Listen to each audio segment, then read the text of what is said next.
Brahma Gurur Vishnu Gurudevo Maheshwara Guru Sakshat Parabrahma Tasmai Sri Gurave Namaha. I bow to that Guru in all of you. I bow to him everywhere.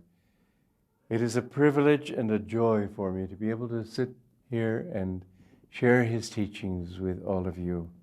This is a saying which I want to read today, which is a bit unusual in one respect, that it shows and teaches two opposite teachings. Remember that spiritual teaching has to be directed to the individual. Now, in the first case, my Guru was talking to people who needed more devotion.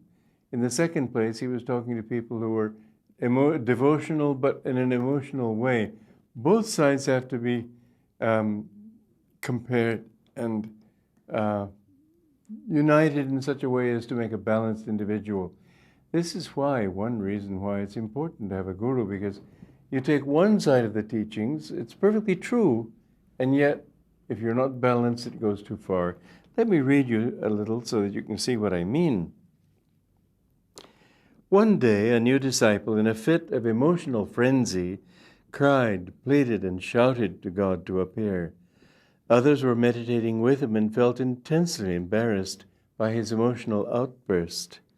One of them wrote to the master a note afterwards, inquiring whether it is all right spiritually to be so outwardly expressive. By all means it is right, replied the master. Cry to God, roll on the ground in your fervor of longing for him. Half-heartedness will never take you to God. The master had taken this opportunity, however, to fan the fire of devotion in those disciples' hearts, especially in the one who had written that note, who tended himself to be rather lukewarm. As a rule, the master never counseled emotional displays unless they proceeded from an uncontrollable inner fervor. On another occasion, he told the same emotional disciple, "Don't be like straw fire in your devotion. Enthusiasm is good, but keep it under control. Otherwise, you will merely scatter its power. If you explode dynamite high in the air," he continued, "it will only make a loud noise. If you bury it in the ground, however, its explosion may make possible the building of highways or the construction of tall buildings. Enthusiasm, similarly, is wonderful, but learn to be enthusiastic about the right things and in the right way. Feeling should be calmly focused. Don't burn away its intensity as if in a straw fire. To demolish the mountain of delusion before you," he continued, "inwardness is necessary. Devotion must be kept under control. It should be a secret between you and your beloved." These are two very seemingly contradictory, but not at all, counsels that we must have. You know, my Guru actually told me one time that he loved Master Mahashaya, the disciple of Ramakrishna, so deeply he would roll on the ground where Master Mahashaya had walked. Such was his devotion as a young man. He did not pull back. Ramakrishna used to grind his face in the dust in his yearning. This is exaggerated for the ordinary person. Nonetheless, remember that fervor is the only way to find God. You won't find him sort of, I'll never forget one disciple saying, "Yes, Master." A master wants strong disciples. You must be strong. Remember, you go through so many lives, up and down. How many pleasures you seek and find, how many sorrows. Everything in the world, just like waves on an ocean. Wherever there is a high wave, there has to be a correspondingly low trough. It cannot be different. A high wave won't change the level of the ocean. The ocean level is like this. And so any movement on it, any waves, vibrations of waves, in consciousness as well as on the ocean, every time you react emotionally to something, years ago, I had always dreamed of being in a motorhome and traveling around the country teaching spiritual truths to people. And finally, before a trip across the country to teach these truths to people, we actually got a motorhome. And I was so delighted. I lay back and laughed. And I knew in my mind, well, this is emotional laughter. I will have to pay for it. You know, when there isn't a cross current, thwarting cross current, as my guru used to call, of ego, you get your lessons very quickly. And so that very evening, I was perched up, putting something in a cupboard up above, and the car was parked in a parking lot, with a Safeway grocery store with a brick wall, and it moved because it wasn't put in neutral. It wasn't put on brake. The motor was still running. We didn't know, the driver himself didn't know, because he'd gone back to the refrigerator to get something, didn't know that the car was moving, the motorhome was moving, just very slowly. We couldn't feel the movement until suddenly, bang, like this. I was thrown off the couch where I was, because I'd been perched on one foot, thrown onto the floor and broke a finger. And I laughed just as hard. I thought, that's the law. Every time you allow yourself emotionally to get involved in something to the extent of, oh, how wonderful, you just have to know that it will change, and you have to experience the opposite. The thing is not to be attached. So I wasn't attached to the blow, and it's okay, it doesn't matter. But that is the law. Whatever you experience outwardly, you will have to experience opposite outwardly also. You remember the meeting of my guru's meeting with Swami Sri Yukteswar, his guru. He had been longing for his guru, and when finally they met, the guru had been longing for the disciple. And it was an emotional moment, and you can't live in this world without some emotional moments. But then my guru had resolved to leave behind all kinds of study and so on. He'd left school, and his guru said to him, then you must go back to college. Well, my guru had made up a very strong mind, made a very strong determination, I will not. And he said, no, Master, I'll do anything else, but I won't do that. The guru said, you've given your obedience to me, and the first thing I ask you is to... Master was very adamant. And there was he said afterwards how strange it was to see that emotional moment of greeting, that glad reunion, that glad recognition after a long time, and then suddenly the sour note that was introduced. This is Maya. And he said, the dual scales of Maya that balance for every joy a suffering. Don't expect otherwise. Don't think that when your football team wins the game or your cricket team wins the match, don't think that means anything. The next time it will have to lose, or another time it will have to lose. Everything has to be balanced out. You can't get away from it. Because the law of duality is that it has to balance every plus with a minus. So if you sit there, sort of smugly surveying your domain and thinking, now I got it, I guess. Don't fool yourself. I remember outside Howrah Station years ago, there was a bunch of beggars outside, all holding their hands out, wanting to be given something. And one of them I could see looked like a queen. And she was holding her hand out because she was supposed to, but you could see that her mind was thinking, what am I doing here? She had been rich, she had been perhaps a queen indeed, but she had been selfish. And so she had to pay for that selfishness by being a beggar. And begging itself is not good karma, it's bad karma. Because whatever you give, whatever you receive, you should also give. It must always be compensated. Don't think that anything will be just one-sided. Anything that people give you, you must always try to give something in return. This kind of balanced mind is what you have to have. You have to have control over your feelings before you can really love God very deeply. So the rolling on the ground is okay, it's a symbol, but it should be inside that kind of intensity. Just tell yourself how long you've wandered in delusion. The song that I'm going to be singing you in a few minutes is one that I wrote long ago.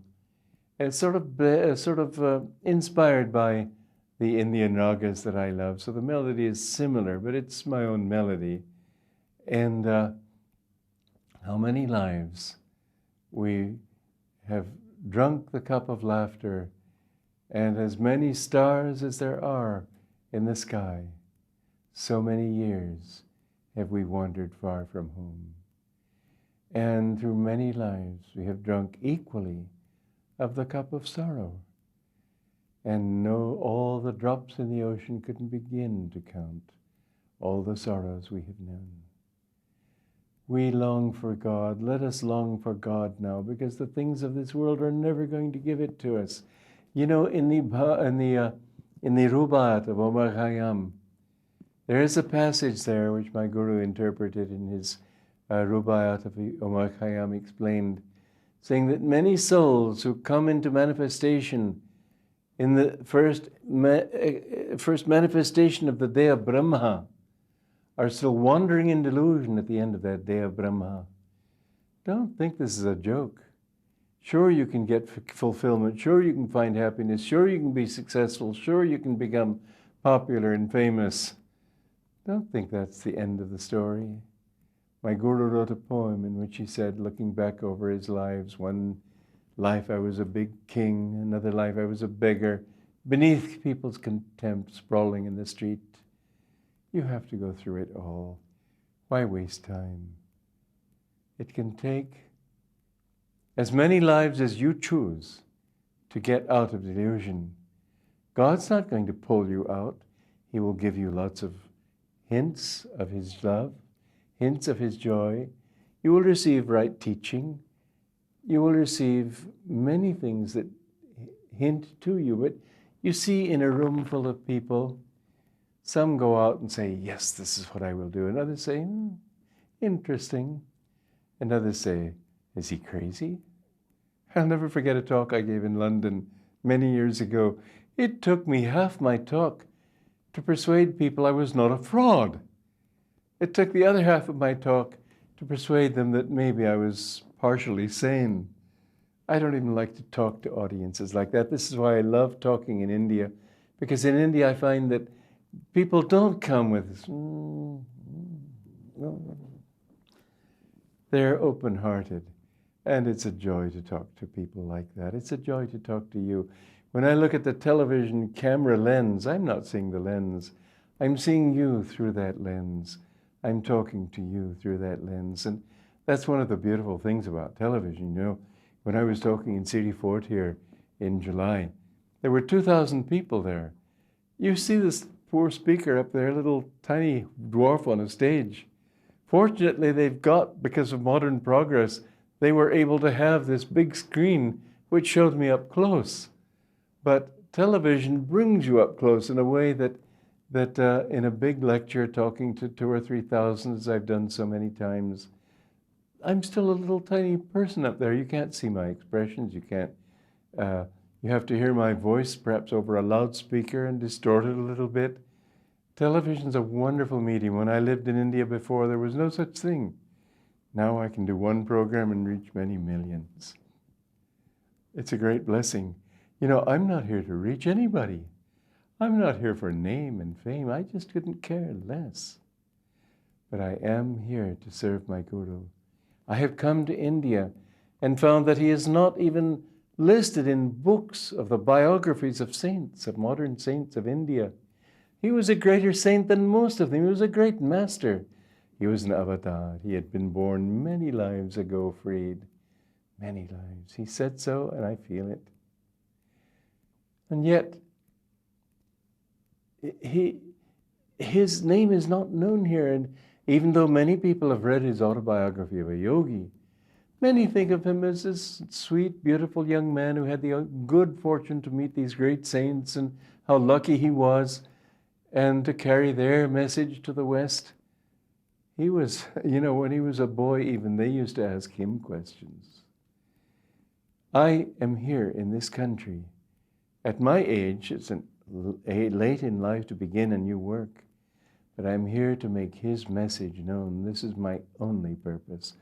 Otherwise, I would be sitting in this picture back here, which is a picture from my garden in America, a beautiful garden, a place that people come to on pilgrimage from many, many miles away and countries away. It's a paradise on earth. I have never seen a nicer home and garden. Doesn't mean anything to me.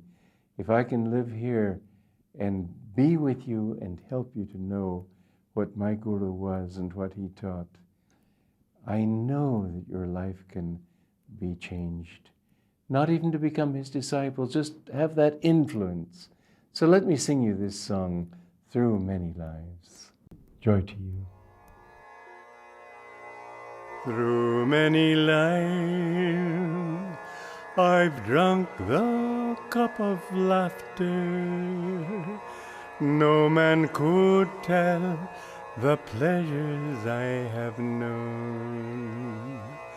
The stars in the endless sky, if one could count, would come to billions. Yet as vast as are their numbers, so many years I've wandered far from you.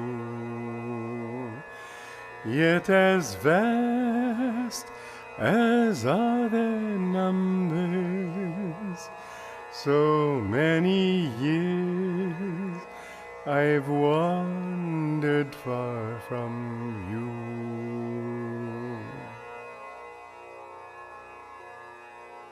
Through many lives, I've drunk the cup of sorrow. No man could tell the bitter tears I've shed. The drops in the endless sea, if one could count, would come to billions. Yet as vast as are their numbers, so many years I've wandered far from you. Through countless lives, I've sought your cup of sweetness, found other cups, yet thirsted evermore. The streams in the hills of time all found their way into a desert. Every noon of bright fulfillment, ere many hours did sink to evening gloom.